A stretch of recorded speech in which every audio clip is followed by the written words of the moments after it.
Welcome back to another video from John Kleis Car Audio. My name is Max. I'm going to give you a very brief run around this VW Amarok I'm sat in. We've just replaced the stereo in this system for the KENWOOD DMX8021DABS Apple CarPlay head unit, which works wirelessly for Apple CarPlay and also Android Auto. We've used a flush fitting kit which allows this radio to sit neatly in the dashboard. Customer was replacing this radio because the factory stereo had gone faulty, touchscreen had started to not work, and yeah, he wanted wireless Apple CarPlay as well, which is a bit of a bonus doing this.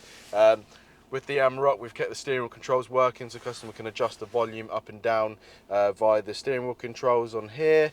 And also from the interface that we've used, you actually get a bit of parking sensor information which comes up on the central display here. Now also on this vehicle, this came fitted with a factory reverse camera, so when you stick it in reverse, you get the reverse camera image that is all factory, comes up on the display. Take it out reverse, it will switch you back to your Apple CarPlay side of things. So other features on this unit are also things like DAB, wireless Android Auto, wireless Apple CarPlay as I'm using now. It's also got a HDMI input if you wanted to add something like a Fire Stick in here, or even screen mirroring with Android phones as well. But yeah, big uplift from the factory system that's brought this vehicle up to date.